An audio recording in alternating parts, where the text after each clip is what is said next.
നെയ്യാവനത്തിൽ കാട്ടാനയുടെ ആക്രമണത്തിൽ വനം വാച്ചർക്ക് പരിക്ക്. നെയ്യാർ ഡാം സ്വദേശി ബിനുവിനാണ് പരിക്കേറ്റത്. ഉൾവനത്തിലെ ഡ്യൂട്ടിക്ക് ശേഷം മടങ്ങുന്നതിനിടെയായിരുന്നു ആക്രമണം. ശ്രീനന്ദ ചേരുന്നു. ശ്രീനന്ദ, എന്താണ് സംഭവിച്ചത്?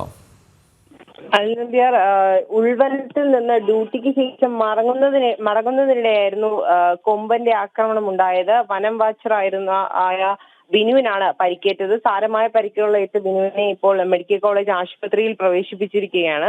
പ്രകോപിതനായ കൊമ്പൻ ബിനുവിനെ കോരിയെടുത്ത് എറിയുകയായിരുന്നു എന്നാണ് കണ്ടുനിന്ന കൂടെ ജോലി ചെയ്യുന്ന മറ്റു വാച്ചർമാർ പറയുകയുണ്ടായത്. ബിനു, അഗസ്റ്റിൻ, സുരേഷ് കുമാർ എന്നിവർ ചേർന്ന് ആനയെ വിരട്ടി ഓടിച്ച ശേഷമാണ് ബിനുവിനെ രക്ഷപ്പെടുത്തി ആശുപത്രിയിലേക്ക് കൊണ്ടുപോയത്. ബിനുവിന്റെ കാലിനും കൈമുട്ടിനും സാരമായ പരിക്കുകളാണ് ഏറ്റിരുന്നത്. ഇതിനു മുൻപും സമാന രീതിയിൽ ആനയെ കണ്ടിരുന്നുവെന്നും അതുപോലെ തന്നെ പ്രകോപിതനാകുന്ന രീതിയിൽ കൊമ്പനാനകൾ അവിടെ നിൽക്കാറുണ്ടെന്നും സമീപവാസികളും അതുപോലെ തന്നെ ഫോറസ്റ്റ് റേഞ്ച് ഓഫീസർമാരും പറയുന്ന ഒരു സാഹചര്യമാണ് ഇപ്പോൾ ഉള്ളത്.